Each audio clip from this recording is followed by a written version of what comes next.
నమస్తే friends, welcome to Indian spices. నేను స్వరూప. ఈరోజు మనము పంకిన్ కర్రీ అంటే గుమ్మడికాయ కూర ఎలా తయారు చేయాలో చూద్దాం. ముందుగా నేను ఒక చిన్న గుమ్మడికాయ తీసుకొని ఇలా పీసెస్గా కట్ చేసుకున్నాను. ఈ గుమ్మడికాయ కూరకు కావాల్సినవి ఆనియన్స్, పచ్చిమిర్చి, కారం, పసుపు, ధనియాల powder, garam masala, ginger garlic paste, జీరా పౌడర్. ముందుగా స్టవ్ వెలిగించుకొని ఒక కడాయి పెట్టుకున్నాను. అందులో 4 to 5 స్పూన్స్ ఆయిల్ వేసుకున్నాను. ఈ ఆయిల్ హీట్ అయిన తర్వాత హోల్ గరం మసాలా వేసుకోవాలి. అంటే బిర్యానీ ఆకు, చెక్క మొగ్గ, ఇలాచీ వేసుకున్నాను. ఇవి 1 నిమిషం పాటు ఫ్రై చేసుకోవాలి. ఇవి ఫ్రై అయిన తర్వాత ఒక చిన్న సైజు, చూసారు కదా ఈ సైజు ఆనియన్స్, నేను ఒక 5 ఆనియన్స్ కట్ చేసుకున్నాను. ఈ ఆనియన్స్ అంతా నూనెలో వేసి బాగా ఫ్రై అవ్వాలి. గోల్డెన్ బ్రౌన్ వచ్చే వరకు మనం ఫ్రై చేసుకోవాలి. ఇప్పుడు మధ్యలో మళ్ళీ ఒకసారి కలుపుకుందాము. ఇలా ఆనియన్ ఫ్రై అయ్యేటప్పుడు ముందుగా మనం కట్ చేసుకున్న గుమ్మడికాయ ముక్కల్ని వేసుకుందాము.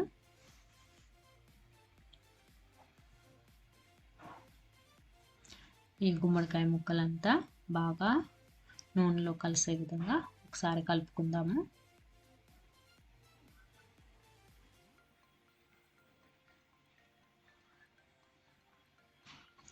ఇప్పుడు మనము ఇలా కలుపుకోవడం వల్ల కొంచెం ఆ పచ్చివాసన పోతుంది. ఇప్పుడు నేను 1 స్పూను రాక్ సాల్ట్ అంటే కల్లుప్పు వేసుకున్నాను. ఒక 1/2 స్పూన్ పసుపు, ఒక 1.5 స్పూను జింజర్ గార్లిక్ పేస్ట్ వేసుకొని బాగా ముక్కలకు కలిసే విధంగా కలుపుకుంటున్నాను. నేను స్టవ్ని హై ఫ్లేమ్లోనే ఉంచాను.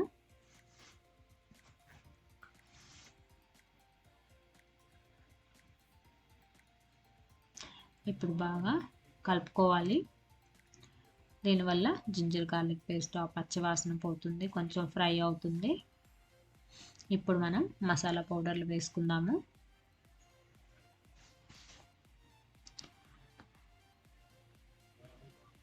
ధనియాల పొడి 1 స్పూన్, జీరా పౌడర్ 1/2 స్పూన్, కారం 1 స్పూన్,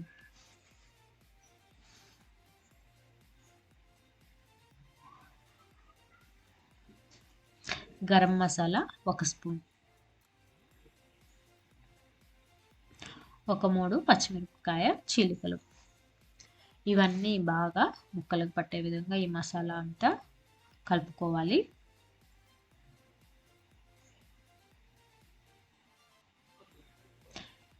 ఇలా బాగా కలుపుకున్న తర్వాత మనం ఒక 2 నిమిషాలు ఈ ముక్కల్ని మూత పెట్టేసి మగ్గించుకుందాము.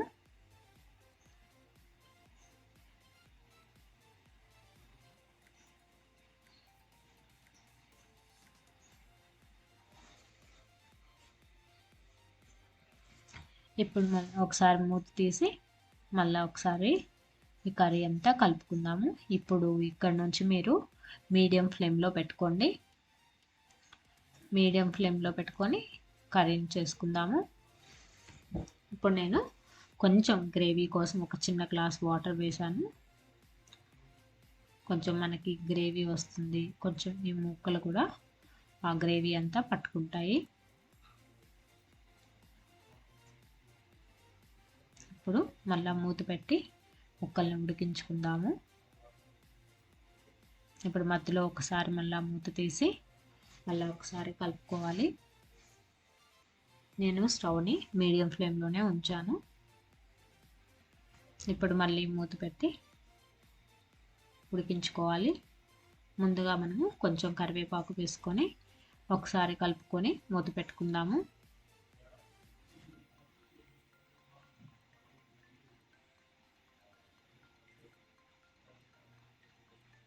ఇప్పుడు మళ్ళీ మూత తీసేసి మనము ఈ కర్రీ అంతా కలుపుకుందాము.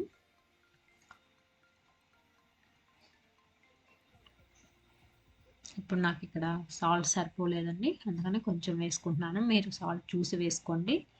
కొంచెం కొత్తిమీర కూడా వేసుకుంటున్నాను. ఈ సాల్ట్ కొత్తిమీర బాగా కర్రీకి పట్టే విధంగా కలుపుకోవాలి. మనకు ఆల్మోస్ట్ కర్రీ రెడీ అయిపోయిందండి. ఎంతో టేస్టీ అయిన హెల్దీ రెసిపీ గుమ్మడికాయ కూర రెడీ అయిపోయింది. మీకు కానీ ఈ రెసిపీ నచ్చినట్లయితే మీరు కూడా ట్రై చేయండి. ఎలా వచ్చిందో కమెంట్ బాక్స్లో కమెంట్ చేయండి, లైక్ చేయండి, సబ్స్క్రైబ్ చేయండి. మనం ఇప్పుడు డిష్ అవుట్ చేసుకుందాము. ఎంతో టేస్టీ గుమ్మడికాయ కూర ready. See you in the next video.